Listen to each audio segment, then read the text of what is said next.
Hello friends, अभी 23 जनवरी को CA final और सीए फाउंडेशन का रिज़ल्ट आ रहा है और इसके कुछ दिनों बाद सीए इंटरमीडिएट का रिज़ल्ट आ जाएगा और मैं आशा करता हूं कि आप अगले लेवल में चले जाएंगे। जो सीए फाइनल है वो सीए बन जाएंगे, सीए फाउंडेशन इंटर में आ जाएंगे और जो इंटर वाली वो फाइनल में चले जाएंगे। अब आपके पास में नेक्स्ट जो क्वेश्चन आएगा या समस्या आएगी वो आती है कि नेक्स्ट लेवल की स्टडी कैसे करें। जैसे फाउंडेशन वाले स्टूडेंट्स हैं इंटरमीडिएट की स्टडी कैसे करें और इंटरमीडिएट वाले स्टूडेंट हैं वो सीए फाइनल की स्टडी कैसे करें। तो इसी से रिलेटेड मैं चीज़ें कुछ इशू डिस्कस करूंगा, क्योंकि अभी डिफरेंट कोचिंग इंस्टीट्यूट्स के डिफरेंट वीडियोज आते हैं या डिफरेंट तरीके से वो अपनी मार्केटिंग करते हैं। तो उससे से रिलेटेड कि क्या क्या क्वेश्चन आपके सामने आएंगे और उसका क्या क्या जवाब है या सोचने का क्या तरीका है, ये आपको साथ में डिस्कस करूंगा अभी मैं। तो देखिए, अभी कोचिंग्स के दो मॉडल चल रहे हैं बेसिकली मार्केट में। एक तो है क्लासरूम सेटिस्फेक्शन और दूसरा है रिजल्ट। कुछ कोचिंग इंस्टीट्यूट ऐसे हैं जो इस चीज़ में ध्यान देते हैं कि बच्चे क्लास में खुश रहने चाहिए, क्योंकि जितने खुश होंगे उतने ही मार्केट में बच्चे उनके पास ज़्यादा आएंगे और उनको बेनिफिट मिलेगा। और कुछ ऐसे हैं कि जो रिजल्ट पे ध्यान देते हैं कि रिजल्ट आना चाहिए, बाकी सब चीज़ चलता है। लेकिन मैं एक चीज़ आपको बता दूं कि क्लासरूम सेटिस्फेक्शन और रिजल्ट दोनों साथ साथ नहीं हो सकते, स्पेशली फाउंडेशन, इंटर और फाइनल। ये classroom satisfaction plus result CA CPT तक तो ठीक था, लेकिन सीए फाउंडेशन, इंटर और फाइनल और इनमें क्लासरूम सेटिस्फेक्शन और रिजल्ट एक साथ नहीं आ सकते। क्योंकि अगर क्लासरूम सेटिस्फेक्शन में ध्यान दिया जाता है तो रिजल्ट नहीं आता, और रिजल्ट की तरफ ध्यान दिया जाता है तो क्लासरूम सेटिस्फेक्शन नहीं मिलता। और इसका रीज़न ये है कि क्लासरूम सेटिस्फेक्शन को जो एडवोकेट कर रहे हैं, क्लासरूम सेटिस्फेक्शन में वो क्या करते हैं, जो टीचर क्लासरूम सेटिस्फेक्शन में ध्यान देते हैं कि मैटर को ईजी करके और वो स्टूडेंट को पढ़ाते हैं। तो ईजी लैंग्वेज स्टूडेंट के समझ में आ जाती है ईजिली, और जो प्रैक्टिकल क्वेश्चन होते हैं वो जिसमें आयशा ने ज़्यादा स्टेप्स में क्वेश्चन सोल्व कर रखा है वो कम स्टेप्स में करा देते हैं, तो वो भी अच्छा लगता है। लेकिन आईसीआई उस चीज़ को नहीं समझता। आईसीआई की बेसिक रिक्वायरमेंट क्या है कि जो आईसीआई समझाना चाह रहा है वो तो स्टूडेंट के समझ में आ जाए, और जो स्टूडेंट समझाना चाह रहा है वो कॉपी चेक करके समझ में आ जाए। अगर ये चीज़ हो जाएगी तो कॉपी चेक कर मार्क्स दे देगा। तो क्या है कि अगर हमने लैंग्वेज को ईजी कर दिया, इसका मतलब कि बहुत सारा मैटर हम उसमें हटा देते हैं या स्टेप्स को उड़ा दी, तो क्या है कि आयशा तो स्टेप बाय स्टेप मार्किंग करता है और जितना मैटर लिखा है उसके प्रोपोर्शन मार्क देता है।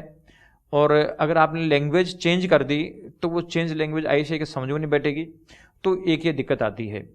और दूसरा है कि अगर ये लोग रिजल्ट पे ध्यान देते हैं तो बच्चे क्लासरूम सेटिस्फेक्शन में नहीं आएगा। तो क्लासरूम सेटिस्फेक्शन नहीं आएगा तो उस केस में वो इस डर के मारे रिजल्ट की तरफ ध्यान नहीं देते हैं। और कुछ इंस्टीट्यूट ऐसे हैं जो रिजल्ट पे ध्यान देते हैं, क्योंकि रिजल्ट है वो अल्टीमेट डेस्टिनी है। क्योंकि आप लोग काहे के लिए पढ़ाई करोगे? रिजल्ट के लिए। अगर रिजल्ट नहीं आया तो उसका मतलब है कि कुछ भी नहीं है। आपने कितनी भी पढ़ाई कर ली, कितनी भी नॉलेज आ गई, लेकिन उस नॉलेज का रिकॉग्निशन नहीं मिला तो वो नॉलेज बेकार है। कई लोग हैं जो क्लासरूम सेटिस्फेक्शन में ध्यान देते हैं और उनसे बच्चे क्वेश्चन रेज करते हैं, भाई रिजल्ट क्यों नहीं आ रहा? तो बस वो कह देते हैं कि साहब जहाँ पे रिजल्ट आ रहा है, फर्स्ट रैंक्स आती है, इसका मतलब है कि वो तो रट के आ जाते हैं, रट्टाफिकेशन है। लेकिन एक चीज़ मैं आपको बताऊं कि आप ये आइडिया लगाओ, आप लोग तो जब ये पास्ट एग्जाम्स भी दिए हैं तो कितने क्वेश्चंस आपका जो स्टडी मटेरियल है या प्रैक्टिस मैनुअल है उसमें कितने एज इट इज रिपीट होते हैं। अगर प्रैक्टिकल क्वेश्चन भी हैं तो institute exit as it is repeat काफ़ी कम क्वेश्चन करते हैं, कम से कम फिगर चेंज करते हैं, कईयों में पॉइंट्स चेंज करते हैं। तो अब एक बात बताओ कि अगर कंसेप्ट क्लियर नहीं होगी तो उसका मतलब कि वो रट के भी क्या जाएगा? तो ये एक कहने की बातें होती है कि रट्टाफिकेशन, क्या रट्टाफिकेशन क्या होती है? क्या रट के फर्स्ट रैंक लाई जा सकती है? क्या रट के पास हुआ जा सकता है? इम्पॉसिबल है। जो भी बच्चे पास हो रहे हैं इसका मतलब है कि उन्होंने मेहनत करी है, जब भी पास हो रहे हैं, अदरवाइज नहीं हो रहे। इसलिए आप लोगों को डिसाइड करना है कि आप क्लासरूम सेटिस्फेक्शन की तरफ जाते हैं तो या फिर आप रिजल्ट की तरफ जाते हैं।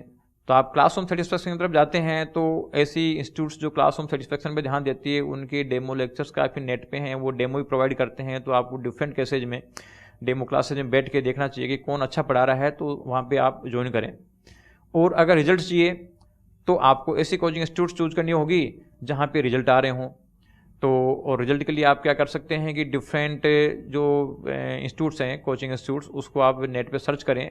आप कम से कम 15-20 इंस्टीट्यूट्स सर्च करके उनका कंपैरिजन करें कि कहाँ कितने स्टूडेंट पढ़ रहे हैं और उसके बेसिस पे कितना रिजल्ट आया है, तो वो उस पर ध्यान दें। लेकिन दोनों चीज़ आप चाहो कि क्लासरूम सेटिस्फेक्शन भी एक जगह मिल जाए, रिजल्ट भी एक जगह मिल जाए, तो वो पॉसिबल नहीं है।